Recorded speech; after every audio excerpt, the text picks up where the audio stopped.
All right, Jeremy here, partsbreakers.com, Jeeps Unlimited.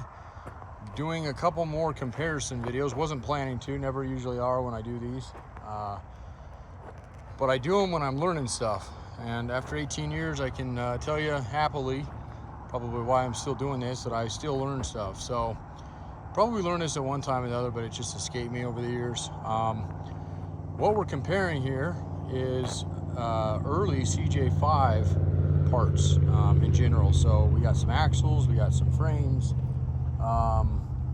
and then a goofy one over here, which is very common to see goofy stuff on Jeeps, especially because usually when they're goofy, it means they've been upgraded, or hopefully they've been upgraded. So first and foremost, let's talk about these two here. Now we're going to assume that what we have here was factory and that nobody changed axles around, at least on these two. Okay, so first and foremost, let's start with the front axles, because that can kind of steer you in to year ranges as far as if you're looking at a frame or you have a Jeep and not quite sure. Both of these measured in at about 128 inches. Now, with that said, please, there's still stuff in the way. I did not get a very straight measurement. I did the best I could. So 128 will go for that for now. When I get them flipped over, they're a little easier to measure when they're right side up and they don't have as much curves in the way. Or if you have a second set of hands and a flat edge, that obviously works best, but I do not. So, so 128. Now, what I've discovered, and probably some of you already know this, some of you may not, is that between 46 and 71, okay, the frames are basically identical. Now, I've been up and down these frames. The width, this frame specifically has been heavily modified in some ways. Now, the width and the length haven't. Excuse me.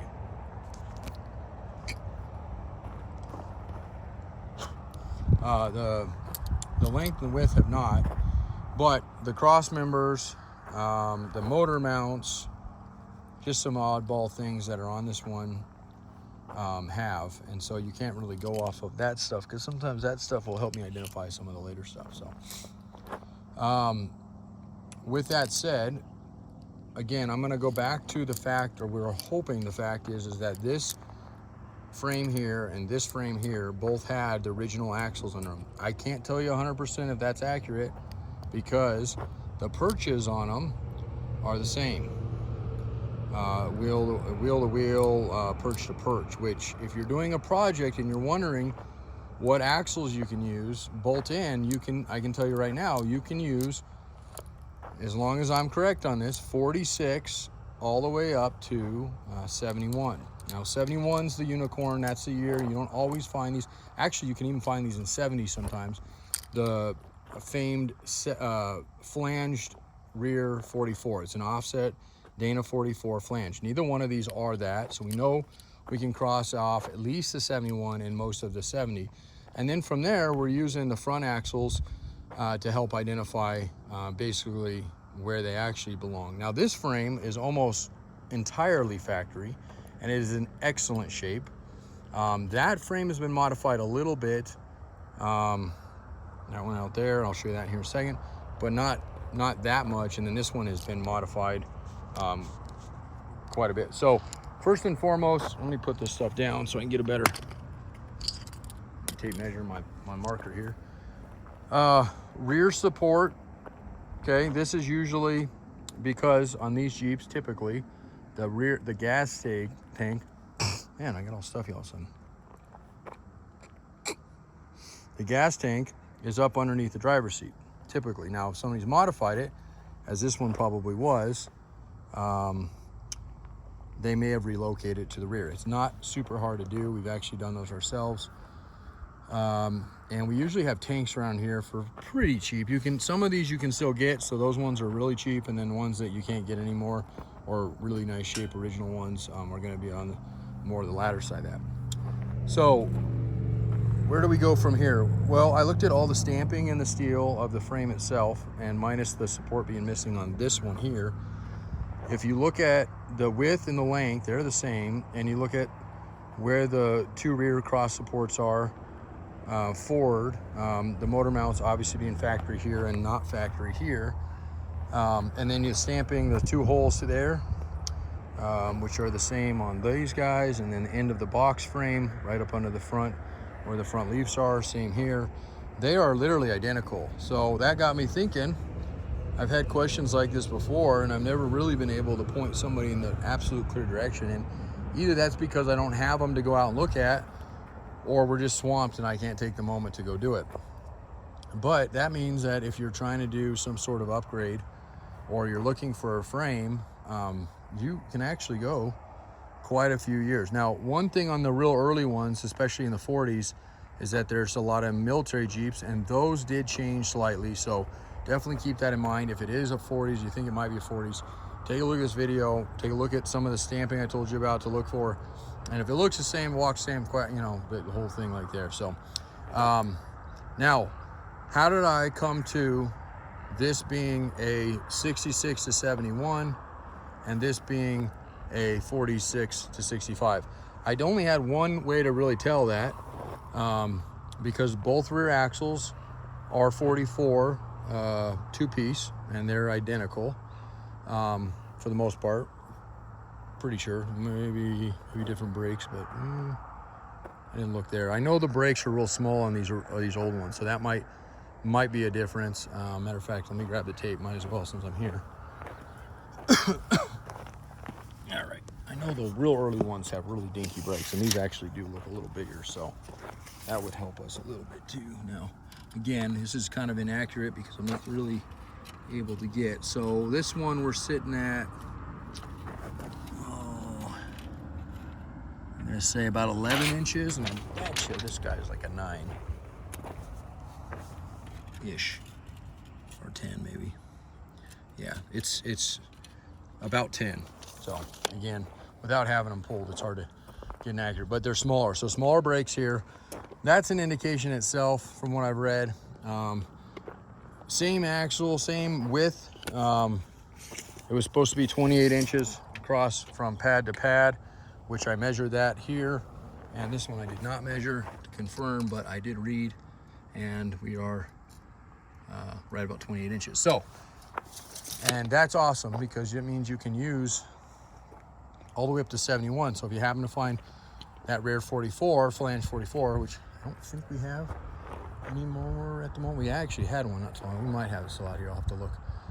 You can go into that, or if you're just needing an axle, the only thing you got to worry about when you buy axles is that they match each other. So if you're buying one and you're not sure what ratio you have or what ratio you're buying, you might as well buy both and be on the safe side. You're better to have both than need one later, because they are getting hard to find if you're trying to stick with original. If you're not, then no worries there. The second thing is these front axles. Now, these front axles are very, very similar, but they are different. And the easiest way to tell a Model 27, this guy here, from a Model 25, that guy there, and if you look at the hubs, okay, you're not going to be able to tell that.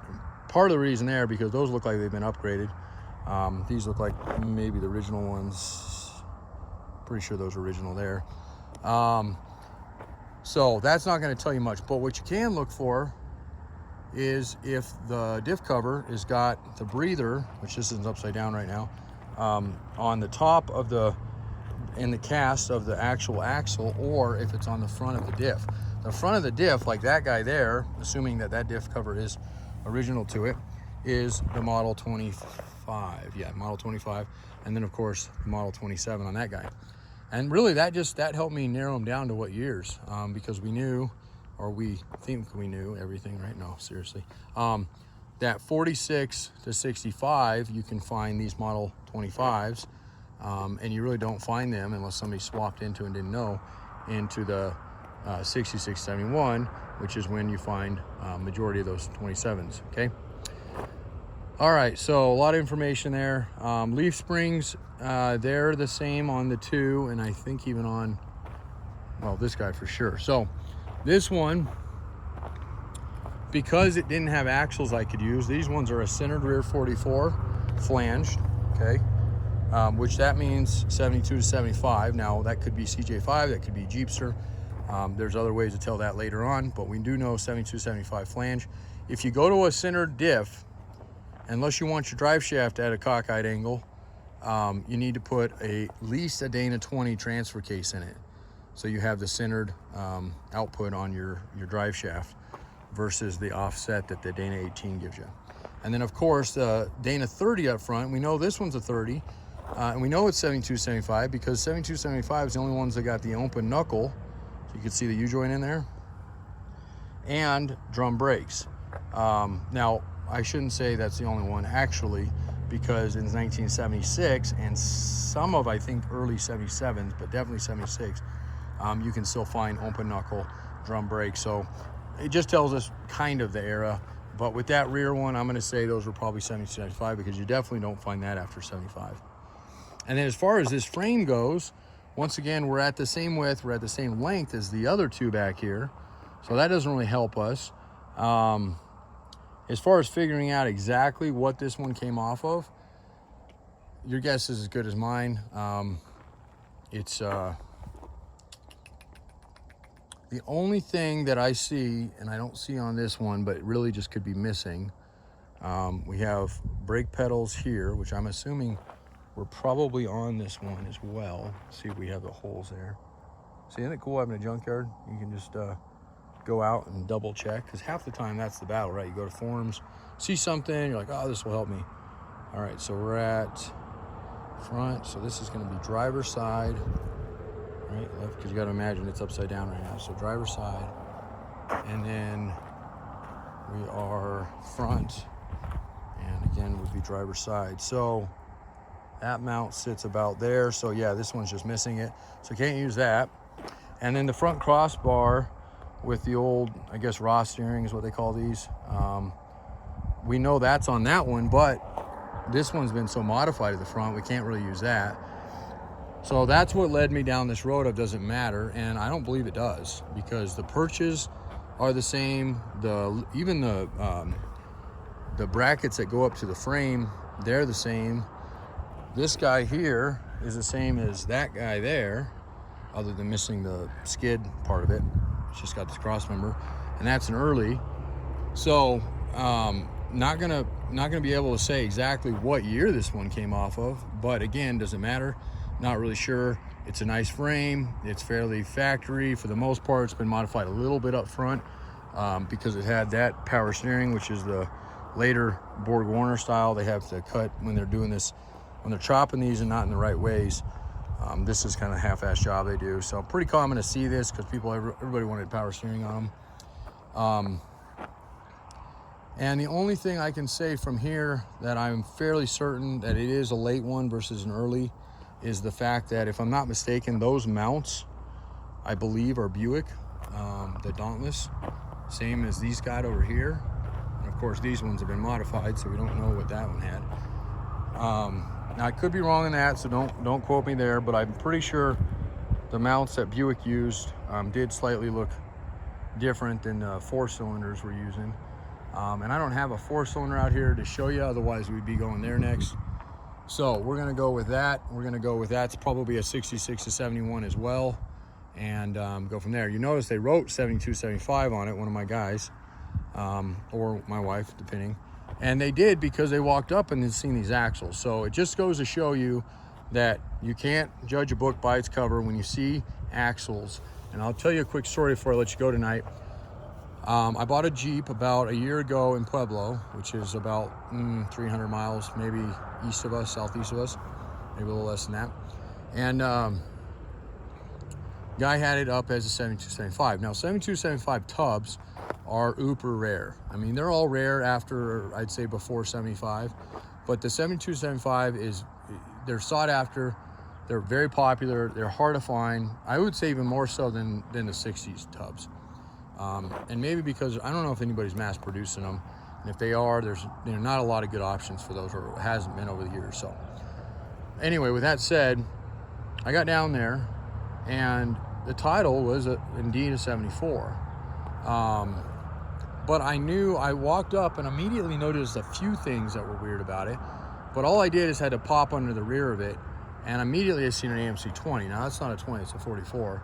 I don't have a 20 sitting around here, but a 20 is a big round sunshine of an axle on the back. It looks perfectly round, okay? It's real easy to distinguish those. They're centered just like this for the most part. They do have offsets, but we'll just say for sake of whatever, it was a centered AMC 20.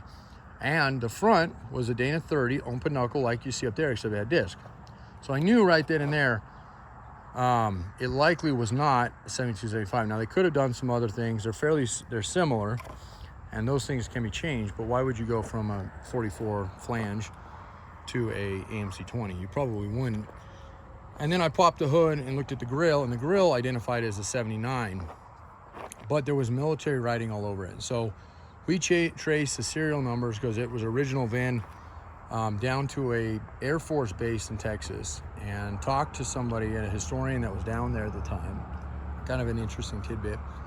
And basically what they said is that they had Jeeps in pieces from back in those that era, and they basically, when it came time to throw one together, they would throw on whatever they had at the shop, in a sense, or the hangars or wherever those were. So that's the story I got. I've never really been able to confirm that too much. There was a guy out east that did call, and when we had that, we did a video right up on it. It was pretty cool.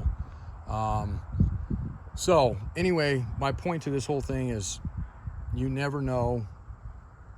You can take on some of the videos we've done over the years. 18 years, there's lots of videos up there. And that will get you quite a ways, but you're still gonna have weird things that come up. So you're gonna have to do what I do when I'm really trying to figure something out in another yard, helping somebody, or just looking for my own, for the yard or for my own stuff. And just keep notes on, where's the gas tank mounted? What's the length? What's the width? What axle's in the rear? What axle's in the front? And if you do all that and you add it all up, usually you can get it down to at least a 10-year range, I'd say, and sometimes even better than that. So anyway, we have CJ5, CJ7, 76 and later videos up and comparisons on those guys, so I don't need to go into those right now. But if you have any questions, comments, anything to add, anything that may help me, help you, or help others identify these frames, and if there is a difference from, let's just say, 46 all the way up to that 71 we mentioned earlier, please, by all means, reach out. If there's something I missed on them, to me, they look literally identical from those years. And those years, folks, if you're not super familiar with Jeeps, those were the Kaiser years. Pre-72 to 75, that was the 70, 71, they call them the transition or the intermediate years. I think that's when everybody knew what was going on. But 72 was officially the first of AMC, and prior to that was still Kaiser. In the VIN tags usually will tell you that. But again, those oftentimes are changed or swapped over. So, okay, all right. Well, it is. I always like to leave the date. Just give you a reference. It's I think it's June 3rd, I believe. Let me double check here. Yep, June 3rd, Monday, June 3rd of 2024. So happy June. My son's birthday is in a few days. And yeah, probably one of the last videos I'll be doing for a few weeks. We got some traveling coming up. And also I'm gonna clear through these. We just had these. These were kind of left over from just being super swamped this year.